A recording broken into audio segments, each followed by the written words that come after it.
dans le menu du bulletin de l'information de Clément Attiadé qui est déjà là pour nous présenter les 15 minutes de l'information relayée par Canal 3 Bénin. Clément Attiadé, bonjour. Bonjour à tous. L'essentiel en titre. Dans les titres de l'actualité, l'affaire de cybercriminalité et de sacrifice humain, ainsi que la publication des fausses nouvelles sur la toile a pris un nouvel épisode. Le parquet de Cotonou, dans la suite du dossier, a mené des enquêtes pour s'assurer de la véracité des faits et rechercher les auteurs. Et après les résultats, un certain nombre de personnes de nationalité, aussi bien béninoises que nigérianes, seront présentées au procureur de la République. 5 ministres du gouvernement à Dantokpa pour exprimer la compassion de la République aux victimes de l'incendie. La délégation avec à sa tête Saka Lafia, ministre de l'Intérieur et de la Sécurité publique, est allée porter le message du chef de l'État aux sinistrés. Bon, ben on le suivra tout à l'heure. Ce sera juste après la transition publicitaire. Et quand on parle d'accident, quand on parle d'incendie, il faut déjà penser aussi aux secours. Les premiers secours, qu'est-ce que c'est? Quand est-ce qu'il faut les apporter? Ben, notre invité ce matin nous en parlera. Conrad Baguidi est initiateur d'un projet sur la thématique. Entreprendre en francophonie. Entreprendre en francophonie est un événement de l'OIF, Organisation internationale de la francophonie, dans le cadre de son programme de promotion de l'emploi par l'entrepreneuriat des jeunes et des femmes. Vous êtes femme ou jeune promoteur d'entreprises d'Afrique de l'Ouest et vous avez besoin d'échanges d'informations sur les marchés financiers de la sous-région et de bonnes pratiques en matière d'entreprise, de rencontrer des mentors et des investisseurs. Ceci vous concerne. L'Organisation internationale de la francophonie, OIF, organise au Bénin la première édition Afrique de l'Ouest de Entreprendre en francophonie, les 19 et 20 avril 2018 à la CCIB de Cotonou. Entreprendre en francophonie, soutenir le développement et le financement des MPME chez les femmes et les jeunes d'Afrique de l'Ouest, c'est 2 jours d'opportunités d'affaires sur le marché sous-régional de réseautage à travers conférences, tables rondes, panels d'échange et de restitution d'expériences réussies en Afrique de l'Ouest et une grande exposition des acteurs financés par l'Organisation internationale de la francophonie du Burkina, du Bénin, de la Côte d'Ivoire, de la Guinée, le Mali, le Niger, le Togo et le Sénégal. Inscription sur la page Facebook Entreprendre en francophonie jusqu'au 17 avril 2018. L'Organisation internationale de la francophonie, OIF, engagée aux côtés des acteurs dans la promotion de l'entrepreneuriat des femmes et des jeunes d'Afrique.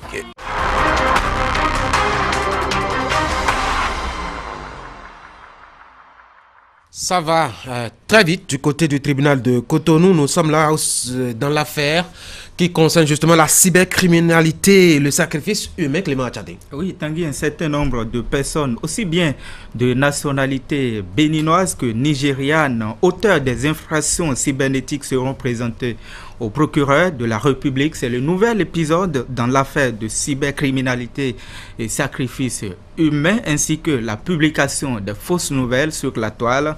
La décision est tombée à la suite des enquêtes du parquet qui tient à clarifier et s'assurer de la véracité des faits. Face à la presse hier, le 4e substitut du procureur de la République près le tribunal de première instance de Cotonou est revenu sur les résultats.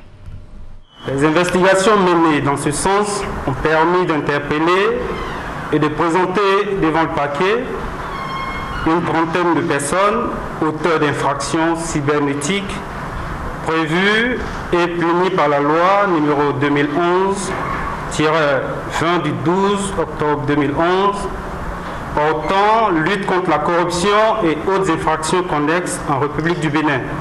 Déféré au parquet de Cotonou le 28 mars 2018, 9 personnes ont été inculpées des faits d'escroquerie et présentées en comparution immédiate devant la première chambre correctionnelle des flagrants délits du tribunal de première instance de première classe de Cotonou.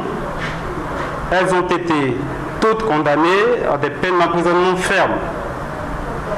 Courant avril, une quinzaine de personnes ont été arrêtées, dont une dizaine au Togo.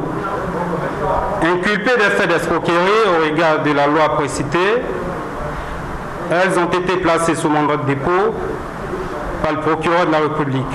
Après le tribunal de première instance de première classe de Cotonou, leur audience est prévue pour se tenir le 8 mai 2018. Il importe de préciser que les investigations sont toujours en cours au fin d'interpeller les personnes qui continuent de s'adonner aux actes répréhensibles de cybercriminalité et de sacrifices humains. Il n'est pas inutile également de rappeler que 3 autres cybercriminels de nationalité béninoise ont été interpellés puis poursuivis pour des faits de publication d'images obscènes, de chantage et de tentatives d'extorsion de fonds vis-à-vis d'une parlementaire malgache. Cette cause sera évoquée à nouveau à l'audience du 19 avril 2018 par devant la 5e chambre correctionnelle des flagrants délits du tribunal d'Océan.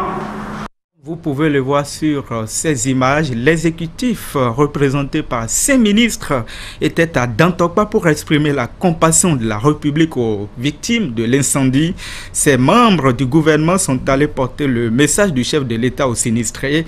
Ils en ont profité pour expliquer aux usagers le bien fondé des réformes relatives au marché. Voici un extrait des propos du ministre Saka Lafia, porte-parole de la délégation.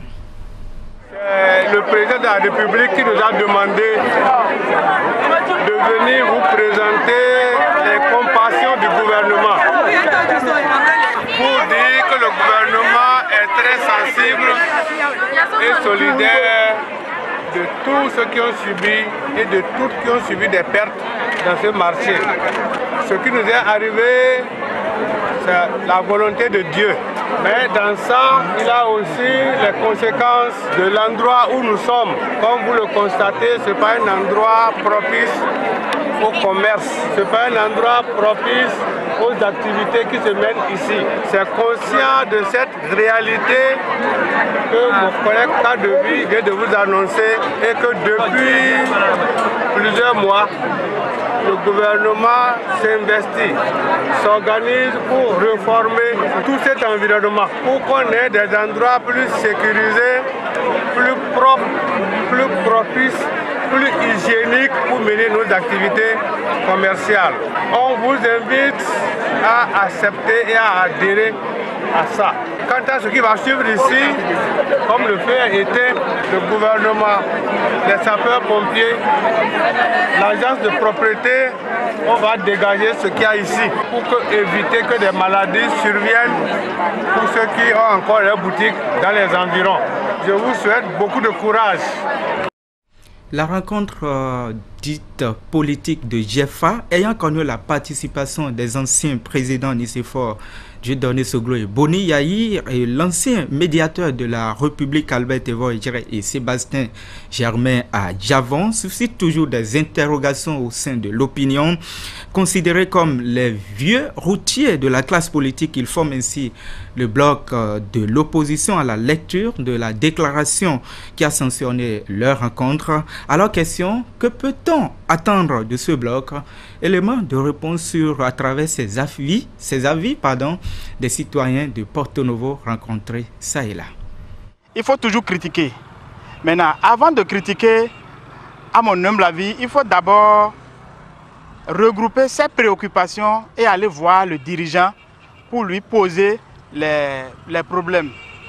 Et c'est quand ce dernier va refuser, rejeter, balayer de revers tout ce qui serait dit, que vous allez venir en public et dire que à tel jour, à telle date, vous êtes allé voir le président pour lui proposer telle chose par rapport à telle chose et il a refusé. Mais critiquer pour le plaisir de critiquer et aller directement en opposition, moi je ne suis pas d'accord. Ceux-là qui sont allés, je vais précisément à Jefa la dernière fois, ils sont aussi dans leur rôle parce qu'ils avaient bouffé. On leur a coupé le biberon, ils veulent revenir.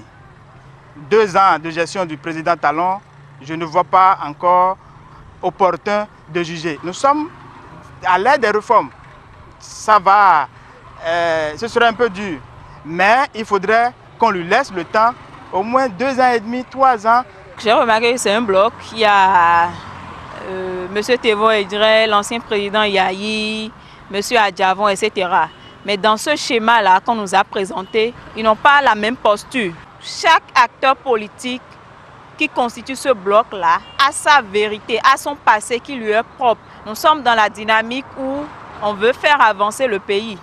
Et moi, celui que moi je préfère qu'il prône peut-être le jeu de la neutralité, c'est l'ancien président Yahya Boni. Ce ne serait pas bien que lui, en tant que chef d'État, s'affiche en tant qu'opposant. Au vu de tout ce que nous connaissons et qui se passe dans le pays, où les organisations de la société civile prônent pour le climat d'apaisement, le climat de la paix dans notre pays. Aujourd'hui, ces acteurs politiques sont actuellement à la touche. Donc, lorsqu'on est à la touche, on voit plus d'erreurs pour celui-là qui est en action. Il est de notoriété publique qu'on n'aura jamais un président parfait au Bénin, comme partout ailleurs d'ailleurs. Donc il serait souhaitable que ces anciens présidents continuent de jouer leur rôle de conseiller, de continuer de jouer leur rôle d'observateur de la vie politique nationale. Il se pourrait que l'actuel chef de l'État ne les écoute pas. Ça aussi, on prendra acte. L'essentiel, c'est donc de lui permettre d'avoir l'écoute franche, de disposer de toute sa capacité d'appréhension des choses et des faits pour travailler. Ce n'est pas le moment de constituer un bloc d'opposition contre le régime en place. Ça me fait mal aujourd'hui que les icônes de ce pays, les sages, que je respecte beaucoup, se retrouvent dans un bloc d'opposition pour préparer des hostilités contre le président qui est là. Ça me fait vraiment mal. Et moi, à mon humble avis, ce que devait faire normalement, le sage, celui qui prétend être sage, Albert Tevo Edjere, et le président Nicéphore Dieudonné Soglo, le président Boni Yayi, les trois là devaient constituer un bloc de médiateurs, se déplacer, demander de l'audience auprès du chef de l'État, que je juge qu'il va accepter, il ne va pas bloquer ça, le rencontrer personnellement et discuter avec lui. Bien vrai, il y a des choses, il y a des problèmes dans le pays, mais je me demande s'il y a encore des repères dans ce pays. Je me demande parce que normalement, si la situation devient grave, on devait faire appel à Nicéphore Dieudonné Soglo, on devait faire appel à Albert Tevo Edjere, vraiment ils n'ont qu'à revoir leur copie. Talon a besoin d'eux. Talon est ouvert. Certes, il y a des dysfonctionnements, mais petit à petit, ils vont finir par aimer ce monsieur parce qu'il va réussir son mandat. Moi, je suis très convaincu. Ce regroupement, on a vu dedans des gens qui ont eu à diriger déjà le pays. C'est vrai, il y a quelques-uns qui aspirent à diriger, mais je crois que les poids lourds de ce regroupement, il y avait les deux anciens présidents et il y a un homme qui a participé à assez de régimes dans notre pays, le professeur Albert Tevo Edjere. Bon, et pour quelqu'un qui observe bien la politique nationale, on doit pouvoir se dire que ce n'est pas un regroupement étonnant. Ça a toujours été le cas. Ils se sont mis ensemble, c'est parce que pour l'instant, je suppose que c'est parce que leurs intérêts convergent. Donc c'est plus pour leur intérêt qu'ils sont ensemble pour parler à Jeffa que pour autre chose. Tout citoyen éveillé doit se poser des questions. Est-ce que c'est une rencontre qui est réellement orientée en faveur des populations ou bien en faveur des intérêts personnels des alliés de circonstances? D'accord? Donc voilà les deux questions qui se posent. Si c'est une rencontre qui est orientée en faveur des populations, en réalité, cela devrait accoucher de belles propositions que le pouvoir en place pourrait prendre pour régler un certain nombre de problèmes qui se posent et qui font que les populations souffrent. Mais si ce n'était pas le cas, je crois que ça ne nous avance en rien. On a déjà eu de par le passé ces genres d'alliances où c'est les mêmes qui se tournent dos et qui se recomposent autrement selon que chacun ait ses intérêts préservés par le pouvoir en place ou pas. Tanguy, c'est terminé pour le bulletin de l'information de ce matin. C'est passé très vite avec cette belle verse populaire. Merci beaucoup à vous Clément Tchadé. À retrouver sûrement dans le JT de 13h. Merci encore une fois Clément Tchadé. Vous passez une très bonne